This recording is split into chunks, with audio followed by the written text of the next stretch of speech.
So, would you like to present your, if you have anything to open with, you So, may proceed. hello, fellow gamers. Please Today we don't. d- we debate we debate a controversial topic, which is the superior game or the better game in our opinions, subjective as they are. Bloodborne, the newest thing from the creators of Dark Souls, or The Witcher 3, CD Projekt Red's by far most successful project and a very well acclaimed game. Uh, we shall begin with what criteria should we start with, Scott? Out of our criteria we've established. Established criteria. Ooh, hold on, just close that over. Um, let's start with story, and then take it from there. Okay then. So story wise, I'll Yeah, you open let with you. the Witcher. You can open with the Witcher story if you want, and then I'll do the Bloodborne, and then we proceed from there. Okay. Well, to be honest, I feel like obviously The Witcher obviously is like, well, when it comes to the story, that's one of its biggest defining points.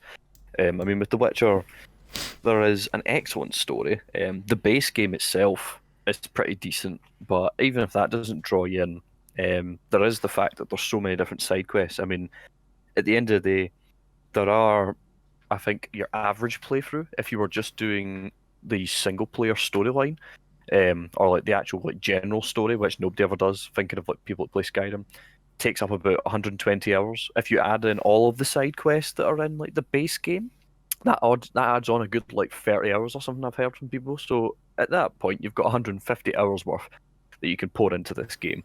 And all must bear in mind as well that when you play obviously The Witcher 3, unlike some games like Telltale, when you actually make choices in a lot of those quests, they actually matter. They make significant changes. And again, like with completing the game, there are something like, I think there's like a dozen different endings, or at least half a dozen. I haven't actually gotten them all, but each ending has so many things that can be different because when it shows you the ending, it not only shows you the main quest, but it also shows quite a number of quests that tied up to it and were also taking place in the wider part of the Witcher world. So you get a unique experience at the end of each one.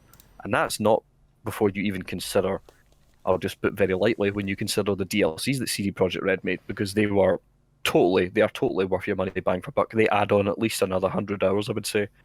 Hearts of Stone and Blood and Wine. The story is phenomenal. It certainly, in my opinion, it certainly sucks you in when you get into it, and it is such a vibrant world with so many different characters and like so many different things to discover. So I feel like The Witcher will probably overtake in this. But the world is, or the story is very, very good in The Witcher 3. And I'm rambling now, so I'll now go over to you. By all means, ramble away. Story-wise, with Bloodborne, um, it's very much presented from the perspective of the hunter, the character you play as in the game. That you construct, you give them a name, you set their attributes, you explain what they're good at, what they're maybe not so good at, and then you are kicked off into the world. Um, you awaken in a city of Yarnum, um, that is dripping with gothic atmosphere. That is evident in the buildings and the overall presentation of the game. It's very gloomy. The first people you encounter, the first city folk, if you will, are they've got bandages all over their faces and their arms, and they're clearly, there's something wrong with them. And for the beginning of the game, you pass it off as just them being crazy village folk, because that's typically what you do. If someone's coming at you with an axe and a torch, chances are they're probably just mental, right? So you are essentially tasked, as the game says, to halt the scourge of beasts, lest the night carry on forever. That is the basic gist of what pushes the plot forward. It is down to you to basically find out where the source of this beast scourge came from, ultimately. You progress through the game, going to very different locations throughout the world as you progress through it. You start off in central Yarnum. You progress, once you've pretty much explored that entire area, you find the bridge to the Cathedral Ward. And once you progress through to there, you find out that this world it relies heavily on this blood. You find out blood is basically the fuel of Yharnam. And as you progress through the story and through the game, things get larger and more grand until you are convinced that there is something almost ethereal going on here. Absolutely beyond anything you can understand. And it's up until a certain point in the game, you're still not really sure what is going on. Because you've been to a few different realms and like dimensions. That you go to this nightmare dimension that you're really not even sure of, like where it came from, who's hosting it, why it's there to begin with, where it even is in relation to the earthly plane. Mm-hmm. And so it's at that point, basically, you figure out that the blood, what has caused Yharnam to go so mad, is the blood of these beings called the Great Ones, ultimately. A race of alien beings who do not come from Earth, or wherever the city of Yharnam is. It's their blood that has allowed Yharnam to grow and develop to such a large degree. The city is enormous. It is incredibly well developed, but its inhabitants are falling apart physically and mentally. They attack you on sight. They hate hunters for some reason. And you are tasked with finding out what is going on, basically. Because you, as a hunter, are part of an order that is tasked with eliminating the Scourge of Beasts. But as you progress through the game, you find out that the Scourge of quote-unquote beasts might be the people that you're actually trying to save. So which allows for a strong, morally grey dimension, I'd argue, with regard to like whether you think you're doing the right thing or whether you're actually murdering the very people you're supposed to protect. So there's that element, and the cosmic horror element as well is greatly influenced by H.P. Lovecraft, the writer, both in the overall like vague depiction of the overall world and its ideas, and the like physical description of some of the beasts you encounter. Some of them are so out of this world, screwed up physically, that they could only have come from the influence of H.P. Lovecraft. The fact that the city is also, gothically inspired. The towering, sculptures are very pointed. They're almost pointing at the sky, almost very visual reference to where the blood came from, ultimately. So it's a very visual game, but also very subtle in its storytelling as well. However, I will concede, now that we're getting to the end of my ramble, that overall The Witcher probably has a stronger story in presentation, I can say. Yeah. Overall, in its presentation, The Witcher is a lot more edible. No, I wouldn't say that. I would say it's more edible. The story is much more... You're able to grasp pretty much exactly what is going on at any given moment. Like, this character is supposed to be feeling this, Geralt's feeling conflicted about something, this situation is about to happen, these two sides are about to go at it unless you stop them or whatever you do. With Bloodborne, you have to really go out of your way in order to find the next story beat, because until you find that story beat, you're kind of just going and killing monsters, and as fun as that is, there's not a lot of motivation behind that. So I can concede there. Anything else you want to add? Well, it's just because, again, like, coming across some of the other things that I read about, again, like, somebody saying, again, like, obviously, if the world that they actually managed to create with CD Projekt Red, even just wandering about, you do genuinely feel like, well, again, like, one of the generic soundtracks comes on, but again, like, when you go through different areas, they do genuinely feel alive. Like, the ambience, at least for a lot of people, is like, obviously, like when you're going through different forest areas, it's teeming with life. You can hear, obviously, the wind rushing about the trees. You can see animals like wolves and stuff like that marching about. With all the different regions, the 4 main regions in the game, they all have their unique quests, stories, to an extent, characters, though, like with some NPC games, of course, or with RPG games, you do get some generic-looking peasants wandering about, but that can be forgiven if you're a wee bit. But with all the quests you get, even secondary quests, they're not just simple fetch quests where you have to go and grab something like in Skyrim, like, oh, find my uncle's lost sword in blah blah blah bandit territory. There's always different things with all of their own unique flavour to them, and it can really take up your time and allow you to invest quite a lot of time into it and get, I suppose, sucked into it. Although to be fair, I have actually just thought of something that, like, although you've said obviously you probably concede that in this point The Witcher's better, I have actually just thought of something that might actually make it difficult to compare this. Because to be fair, as one person said here in something I'm reading, to be fair, The Witcher's set in a world that's meant to be alive, so to speak, in the middle of a war, and it's kind of set in a semi-plausible, like, medieval setting. Whereas Bloodborne, to be fair, is set in like a sort of post-apocalyptic almost, or like after a great cataclysm-like world. And obviously, as you say, there's like different cosmic elements and stuff. Well, these sort of demon gods you're fighting, so like in a way they're set in completely different circumstances. Yes, So in a way, it is difficult to debate them. Yeah, But that's why we're doing this. yeah. I mean, this discussion is really just to kind of toss ideas back and forth between them. Oh yes. You are right. They are.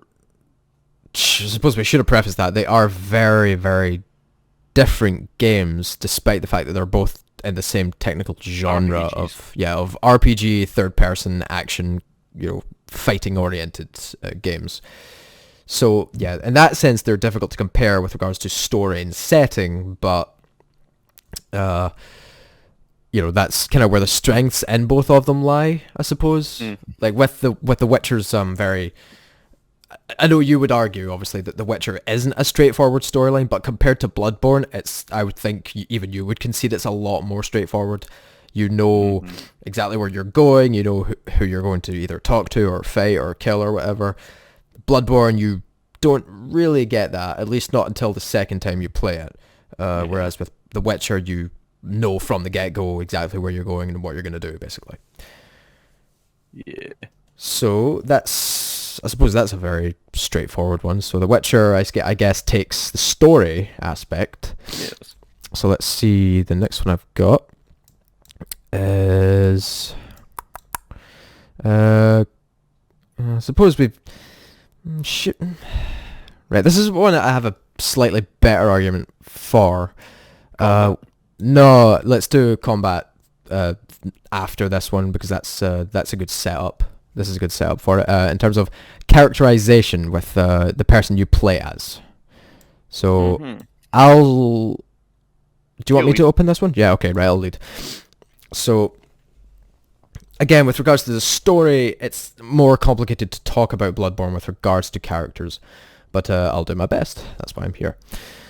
So with Bloodborne, it's your character doesn't immediately exhibit much expression or personality or motivations beyond their job title literally being the hunter, basically. In this world, the hunter is tasked with killing beasts that descend upon the city of Yharnam. The beast plague emerged sometime after the blood had started to be used for medical purposes within the city from the I think it was the healing church did it, or the choir, I can't remember which one. Of course, the church using blood. That's yes, good places. Yeah, exactly.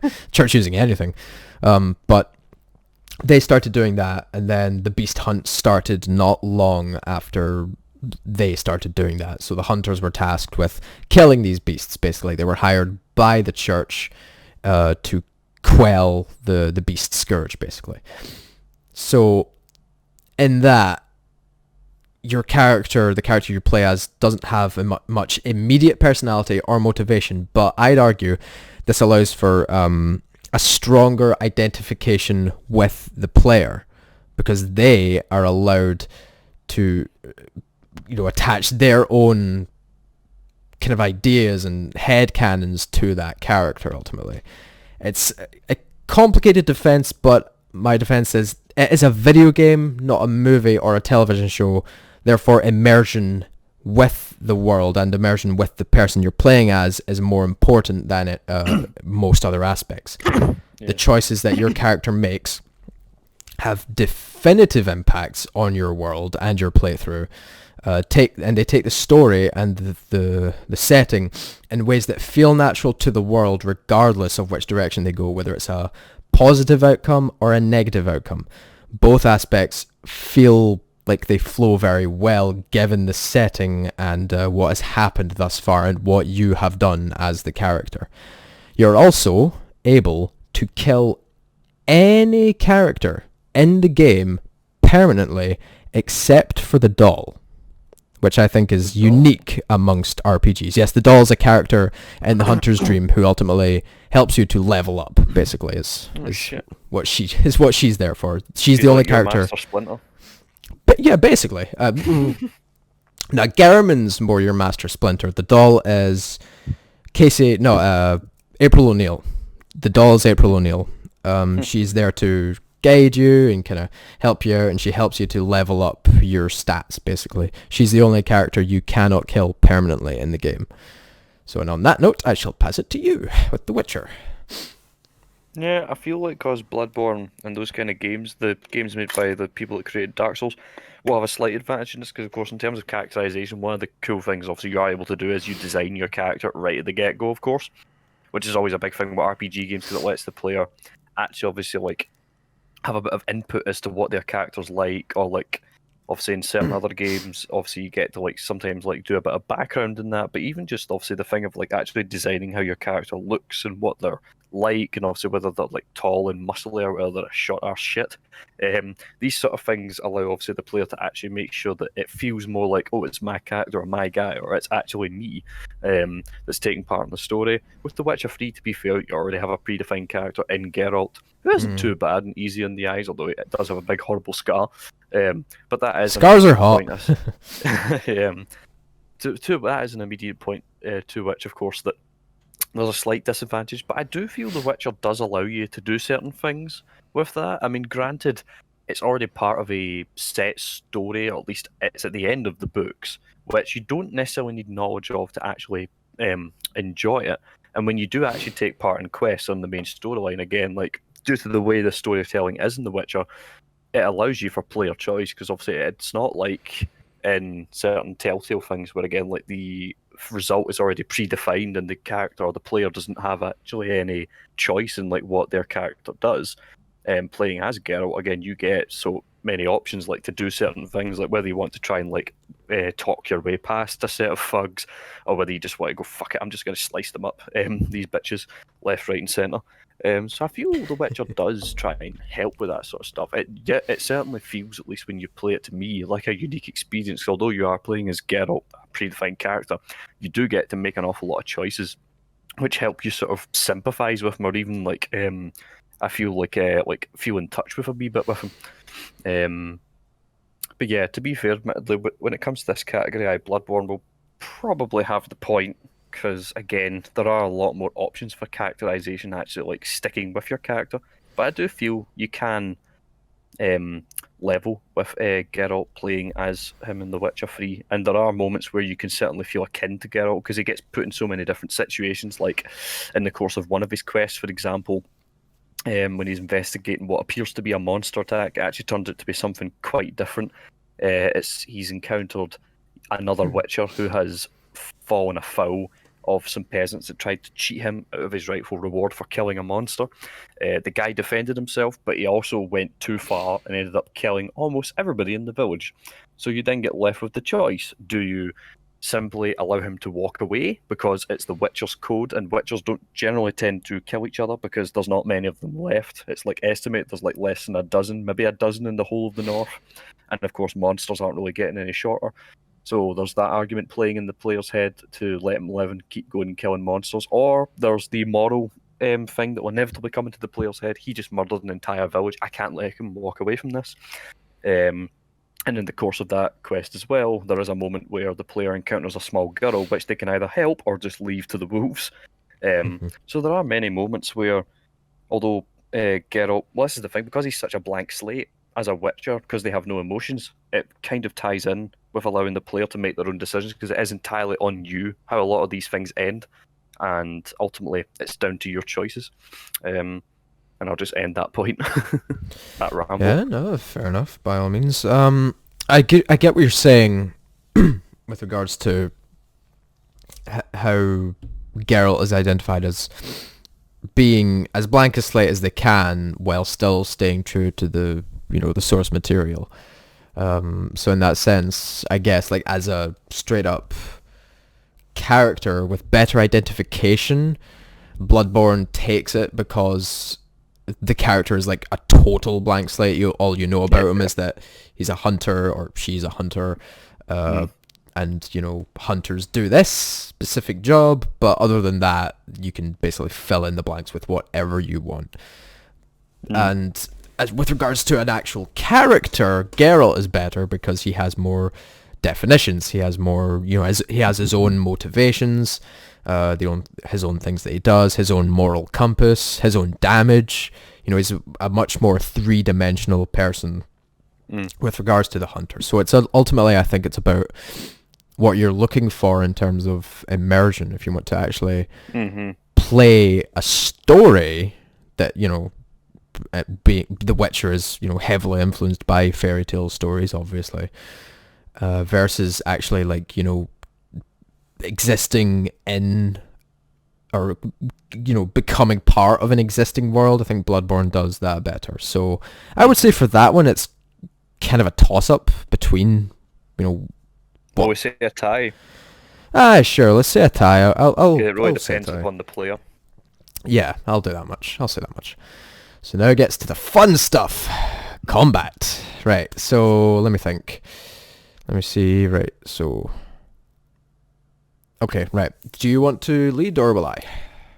I guess I'll attempt to lead, but Okay. there's not really too much, to be fair, that I can say for this, because of course FMD is an experienced player of the Witcher games, as I have, because although I haven't completed it, I have played number 1 on my computer. I played number 2 before it on the console, and I've played Witcher 3 with mouse and keyboard and console controller. And to be fair, combat has never been one of the strong suits of the Witcher games. Obviously, with the Witcher, the combat controls can feel clunky sometimes. Like in The Witcher 2, it was something that could sometimes, if you were feeling a bit weak, make you resort to a few giggle fits, because like the way Geralt would run in combat, like he would go from standing like a full 90 degrees standing straight to like 45 degree a wee like shuffle along the ground that would look so silly. And some of the combat, like although it was meant to be trying to be elegant with swordplay and like have ripostes in here and there, sometimes it could be quite clunky and you would seemingly not be able to do it in time.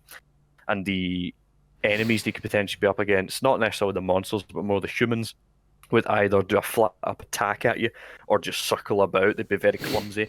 In The Witcher 3, it's slightly more streamlined, although at first it does seem to be very clunky because it's like your simple light and heavy attacks or light and heavy strokes with his sword. But when you go further into the game and you level up, to be fair, the combat gets slightly better because, as you can imagine with any type of game, depending on the RPG, as you get more skill points and progress, Geralt unlocks more abilities. Like one of his best abilities in the light sort of attacking school is the whirl ability, which is where he basically goes into a sword dance where he's constantly putting his sword around him in a series of high and low cuts, and it almost looks, I suppose, like a tornado sort of attack, but he just does it all around him as long as his stamina lasts. And then there's Rend, where like he pulls his two-handed sword up behind his head, and like if you hold it in the longer, it builds up a massive attack, which most cases will take somebody's head off. But the combat is still, even in The Witcher 3, it's a bit clunky. Like some people say they don't feel it's instinctual, and it's more like it's like advisements rather than acting immediately. So I think I'm probably going to end up conceding this point too, because from what I've seen of Bloodborne, it's a lot more meaty, and like when you hit something, it definitely happens. You have to react very quickly in Bloodborne, or else you're humped. With The Witcher 3, there are moments where, like, I remember I've been in a fight and I thought I dodged too late, and I could swear it looked like the enemy clipped through me, but it's only by like a pixel. But it is a wee bit more on the clunky side with The Witcher 3, and it's never been one of the best selling points of the games. The combat's all right, but it can be frustrating here or there. But it's never been the strongest selling point. It's more been the world and the story and the characters that you dive into with that game. and I'll leave it now to you. Okay. Very good. Right, so I tried to break them down, just in a comparison between them. So with, you can maybe correct me here on a couple things, but with The Witcher, it's melee combat overall. Standard light and heavy attacks, and you can chain them into combos together, or all just the same. You can do an all light combo or an all heavy combo, or you can do like, a mix and match of both of them. Yeah, you can do that. And then, to be fair, I've actually neglected or forgotten.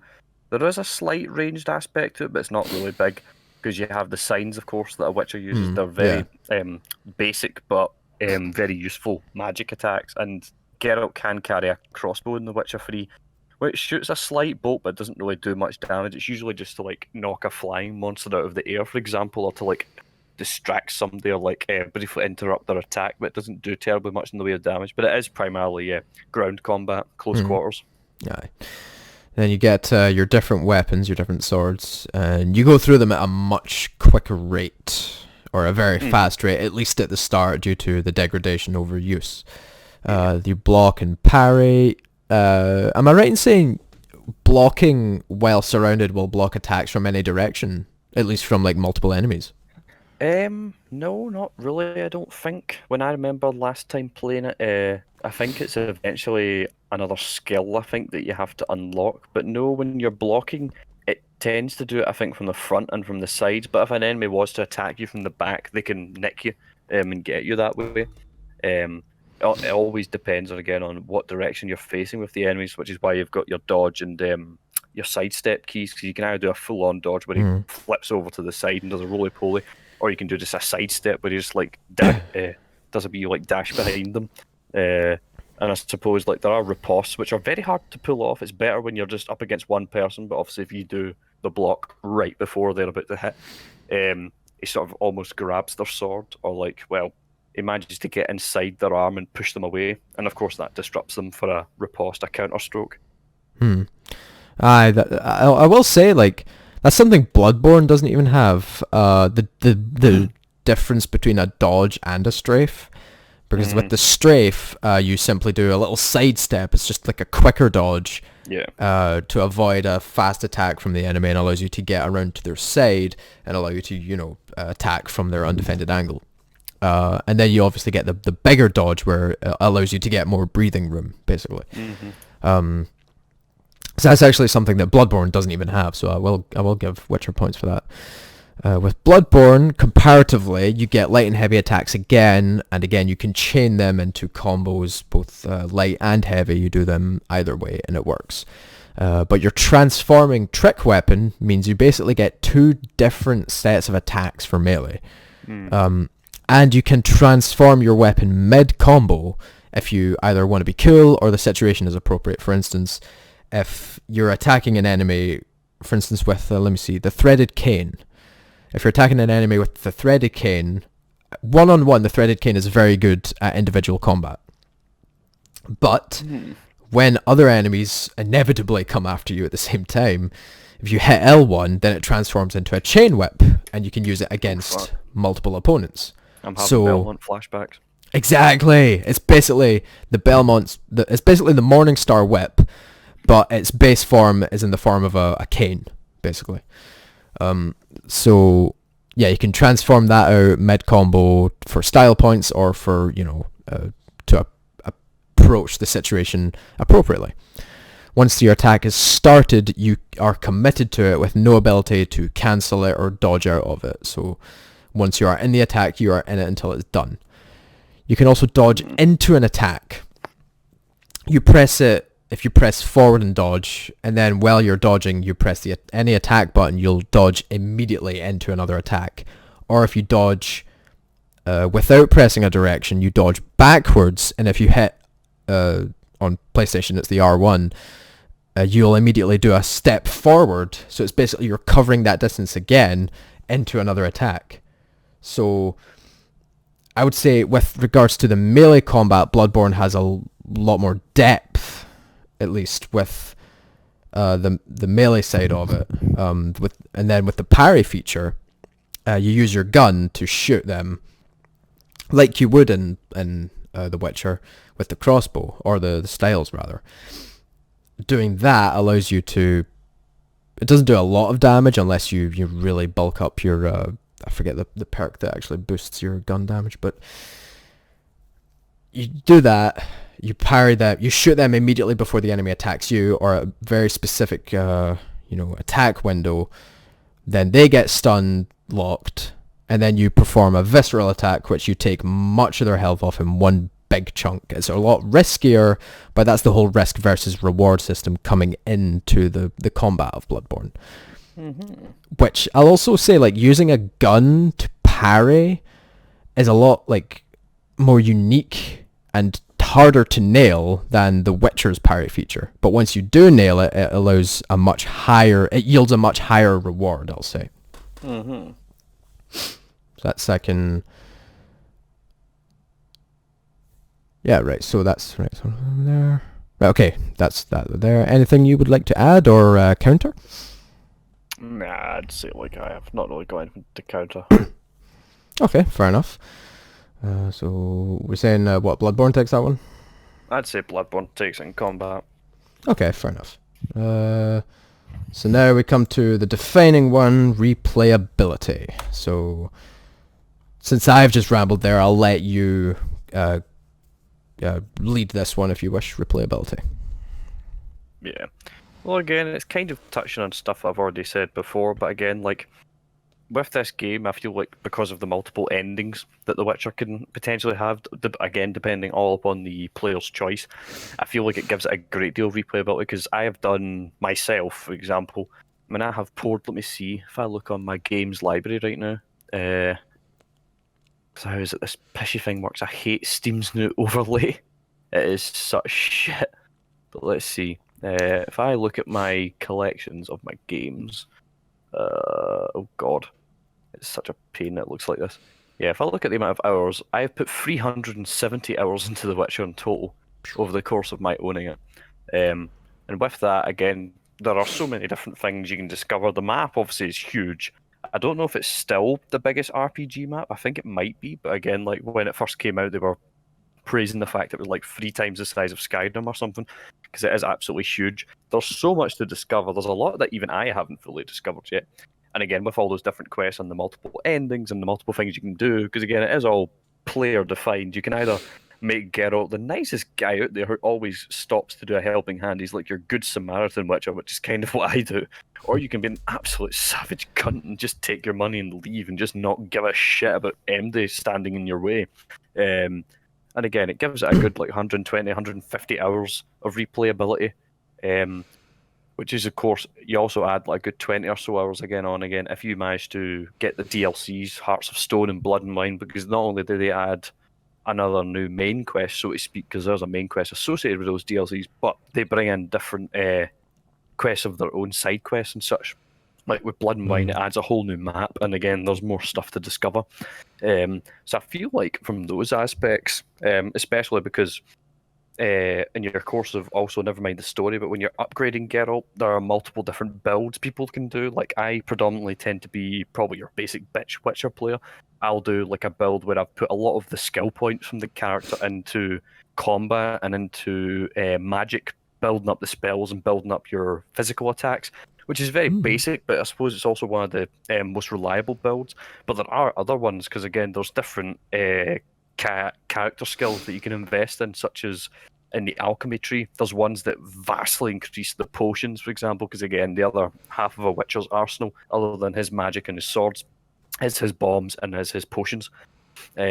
And you can get alchemy skills which not only like increase the amount of bombs, for example, that you can carry or how effective they are, but they also make potions last like 3 times as long or be twice as effective, which means that you don't have to go out as much to get recipes for them or to refill them all the time. So again, there are so many different options for like different styles of play, I feel, in a way, in The Witcher 3, and in the course of you traversing the wild north and hunting down monsters and what's the word? Snorting lines and banging nines, because there is an option to take fist tech in the game, I'm fairly certain, which is the version of Coke. I feel like there is a great chunk of replayability, and when I do eventually get back around to The Witcher, I don't know when, But at some point, I'll probably get back to trying to read all the books again. Although I have read all the books, I just haven't read Sapkowski's latest work. But I will get back to probably playing it again, having a big playthrough. And at the end of it, I'll sit down like that Pablo Escobar picture where he's like on the swings, like, what do I do now? Because the story does leave you like, my God, I just did it. It does leave you a wee bit like, what comes next when you finish a good series? Rant over. On to you. Well, to be fair, like the fact that you're left like what can come next is also good, because if nothing comes next, then you should also be fine with that, because it's good to end things. Things should have a good ending to them. That's great.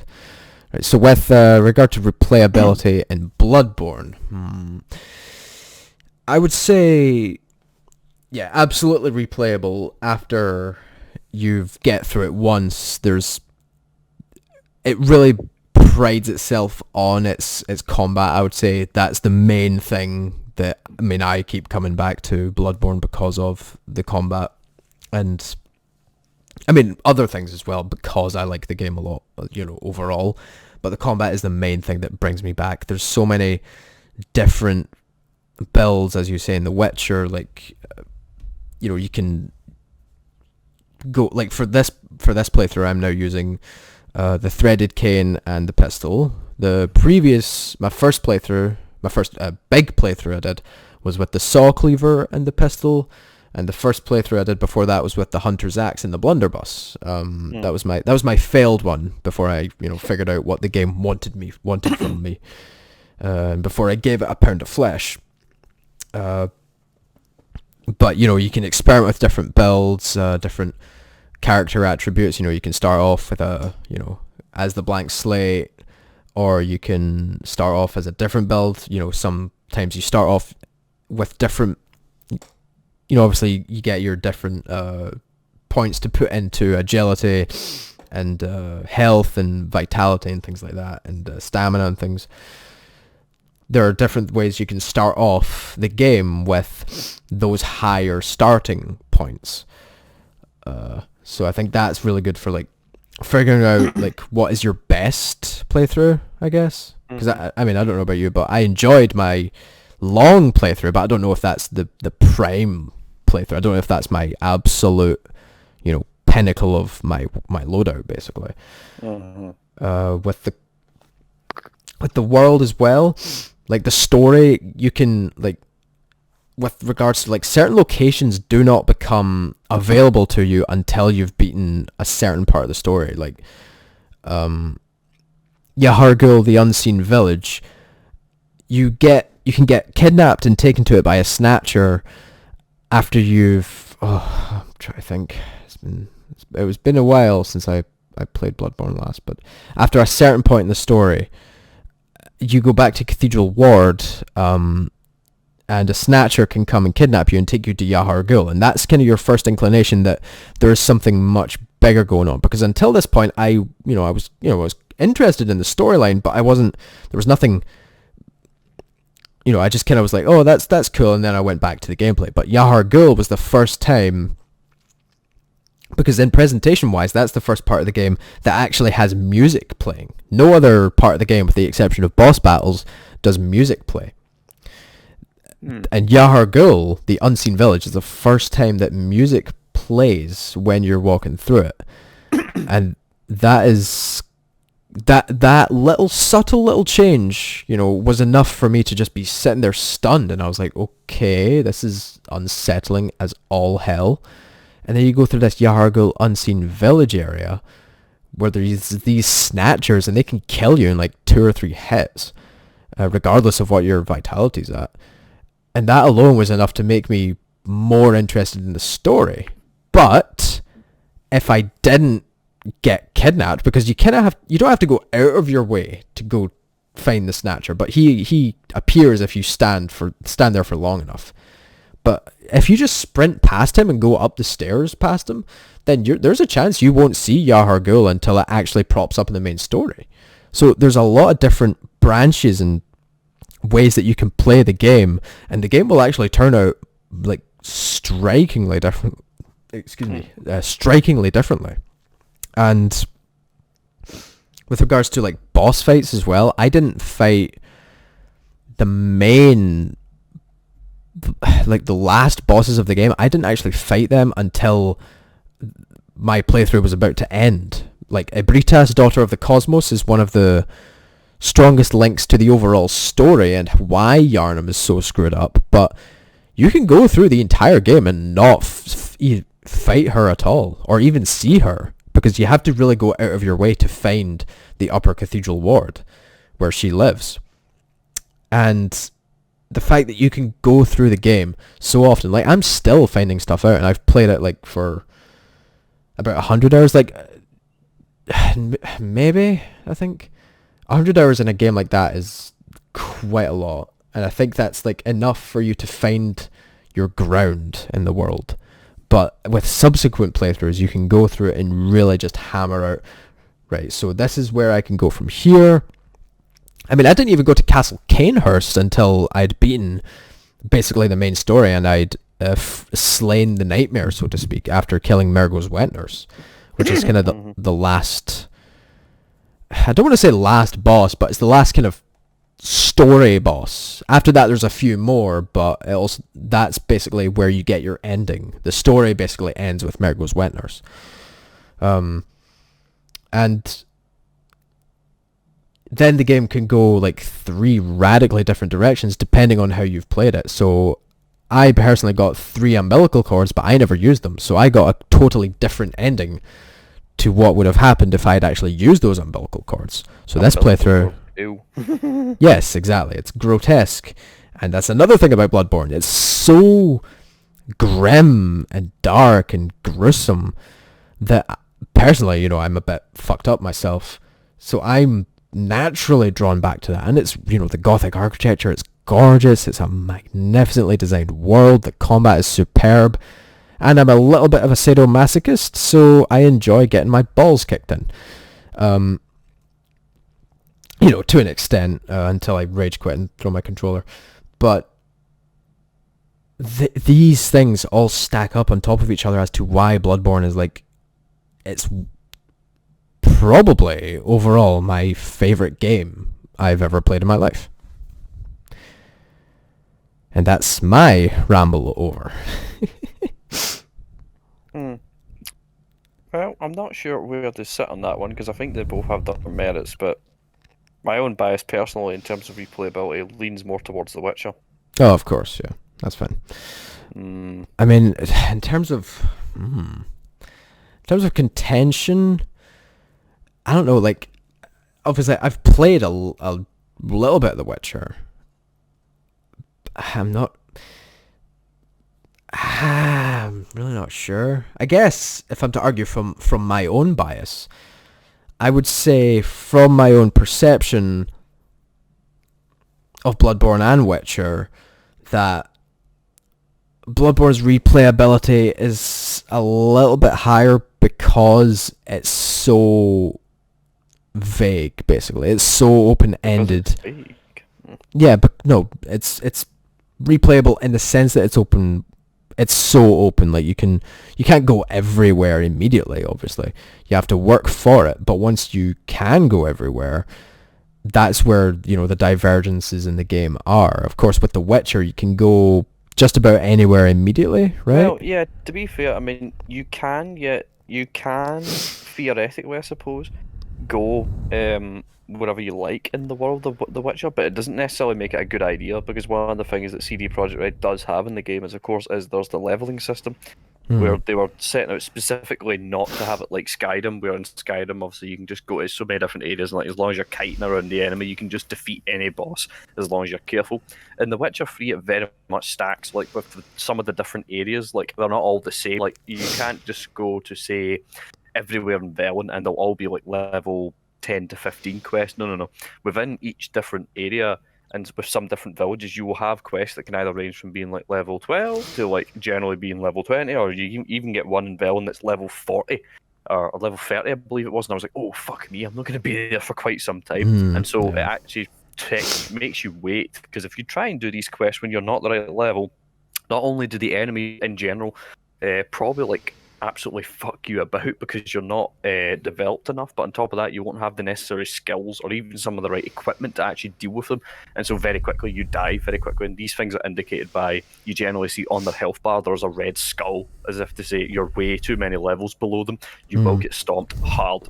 And so the Witcher in that way kind of makes you do some of the other quests because again one of the other reasons to not try and blast through the main quest so quickly is that even doing the main storyline you will find that you might be like 2 or 3 or 4 levels below the main quest, the next one that comes along, so that makes it that much more difficult, which is why it encourages you in a way to explore some of the different areas and find some more quests, because the more quests you complete the more you level up, the more money you get and the more experience and potentially the more loot.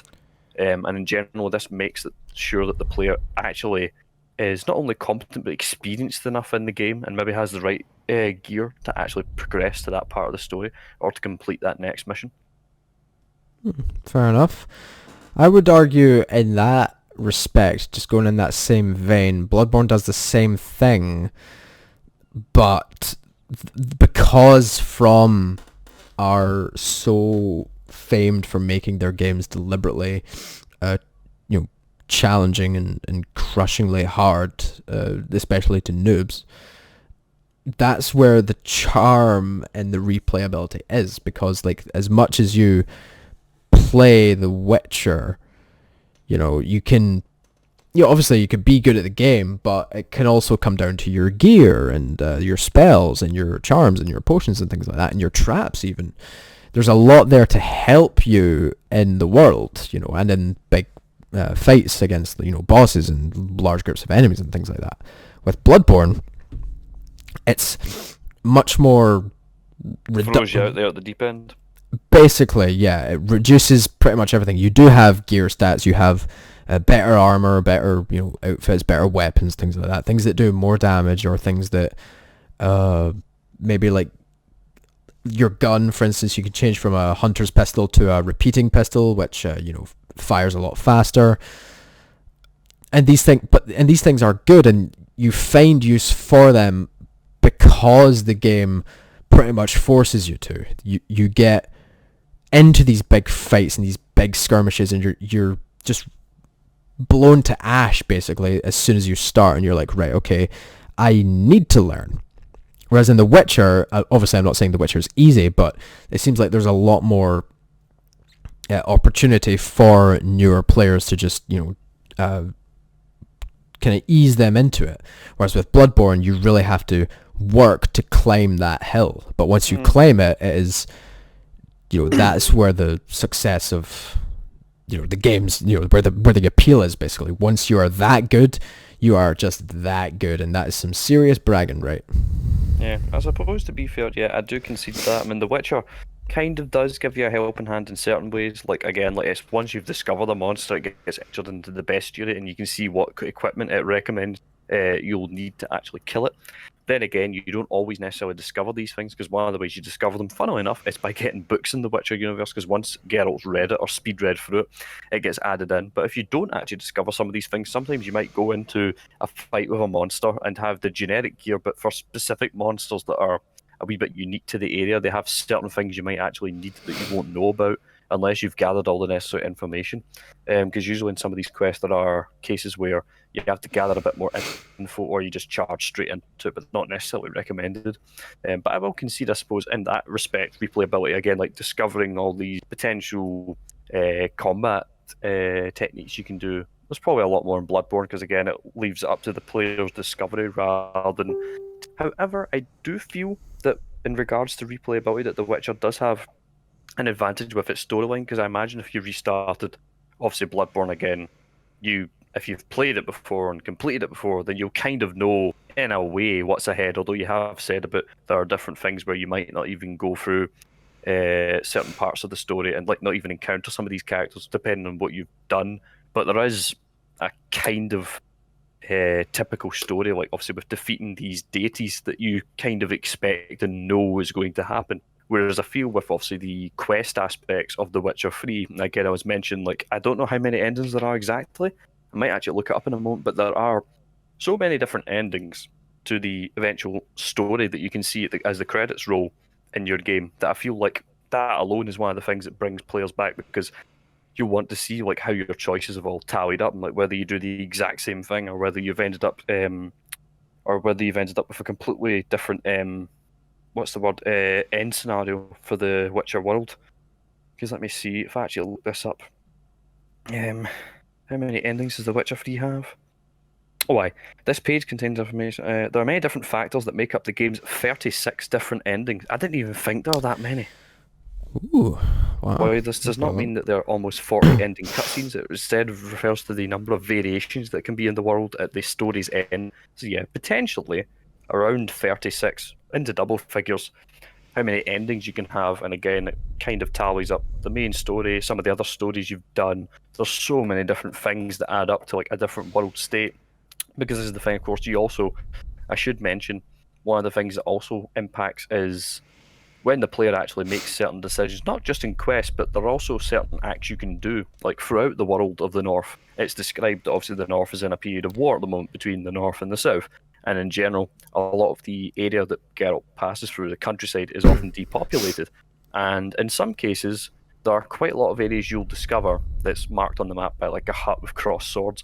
It's an area that has been abandoned either to monster infestation or to bandits. And what Geralt can do, and it's a visible sign of how things change for him, is he can go into this area, clear out the monsters, and then he usually has to use a bomb to dispose of the monsters' nests so that they don't come back.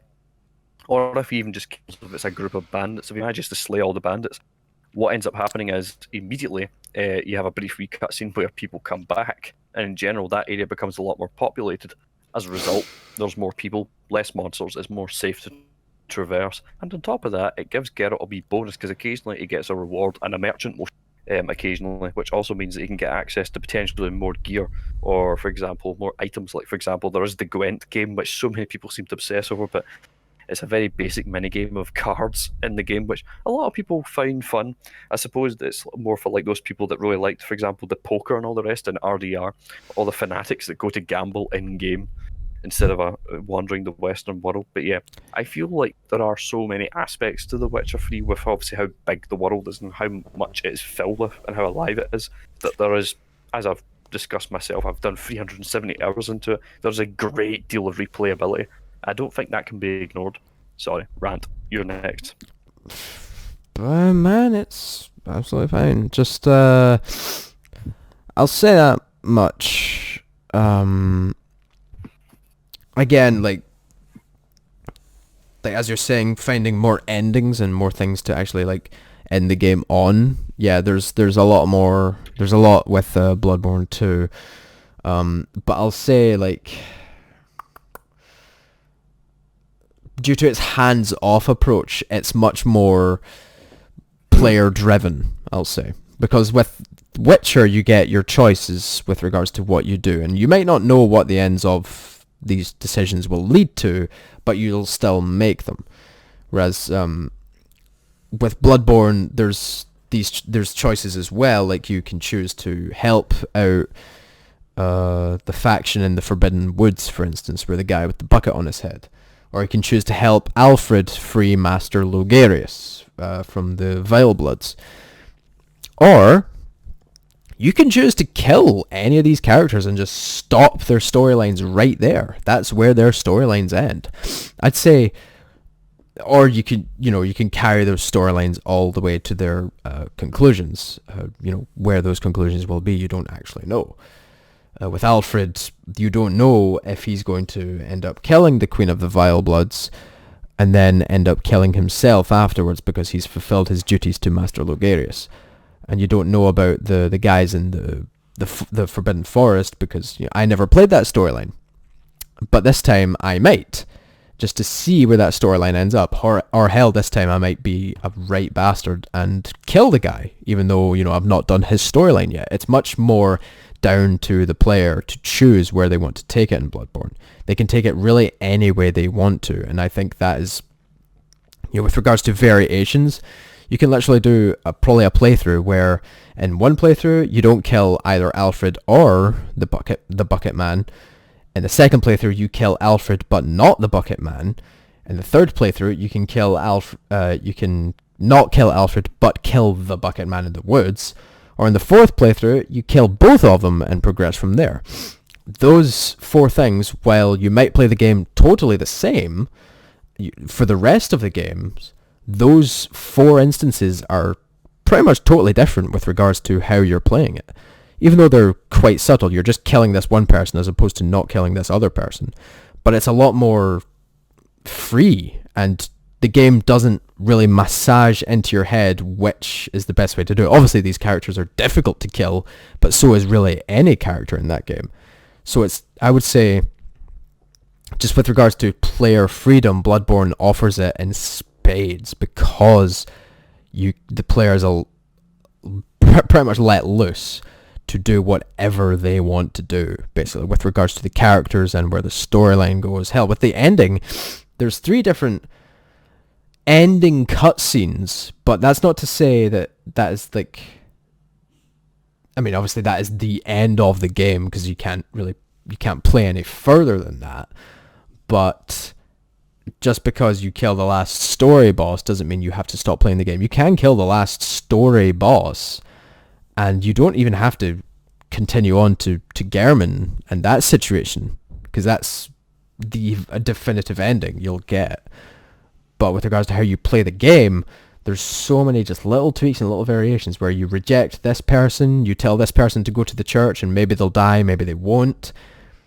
You tell the little girl to go and find her parents, and then she gets eaten by the pig. Or she might not. You don't know. I didn't know that the kid would get eaten by the pig. I was like, oh yeah, sure, go find your mum. Go find the safe place. Go. It's a safe place, I promise. Go. You won't get hurt there. And because of my actions, she died. She got eaten by the pig. I didn't know that. I felt terrible about that. But this time, I'm not going to be able to make that mistake, because I'm going to say, no, stay exactly where you are. There's so many just little tweaks and little variations that are totally down to the player to decide on. Well, yeah, I feel like a lot of these things can be applied to some of the quests in The Witcher, and this seems to be quite our biggest area of contention. Both of us seem to be quite sure about the other having the advantage in this area. I'm tempted to say that this area, like with characterization, is a bit of a draw. Seems that we're a bit of a standstill when it comes to this. Would you agree with that? Yeah, but I would totally agree. Considering the fact that we've talked about this for like 20 minutes straight, this is probably a very good area of contention, and probably a good area to actually not end the conversation on, but just to, kind of leave it off there, I guess.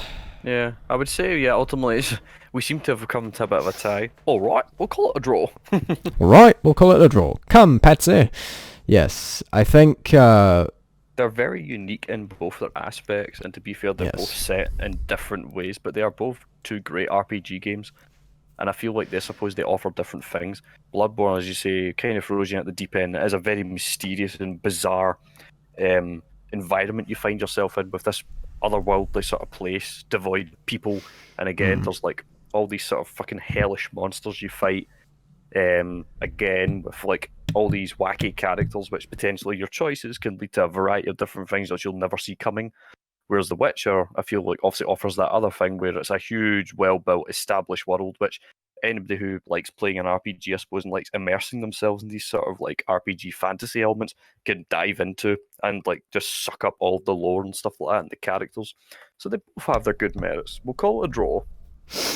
Call it a draw on that. And for my closing argument, as you just did yours, I'll say Bloodborne is really based in player freedom. It doesn't take a side really either way with regards to which path you choose. It just kind of presents these options to you and it says, do what you want with them.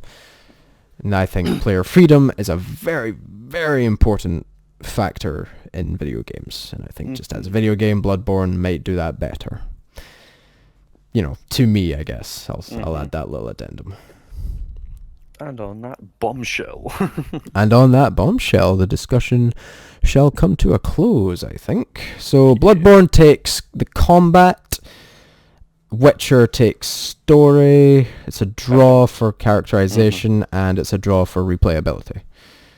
I guess, we wouldn't have definitively found out which one's like, objectively better, because with games that's a very difficult thing to establish. Obviously, we can say they're both objectively good, they're well made, they're well constructed, and it's really down to, I guess, with regards to subjectivity, it really is more dependent on what the player wants more than anything else. Whereas with movies, I think that's different. You can definitively say Star Wars The Last Jedi is a shit movie that really... Hot mess. Yeah, it's a fucking mess of a script that really is difficult to defend because it's so bad. Are we still recording? Yes, I am.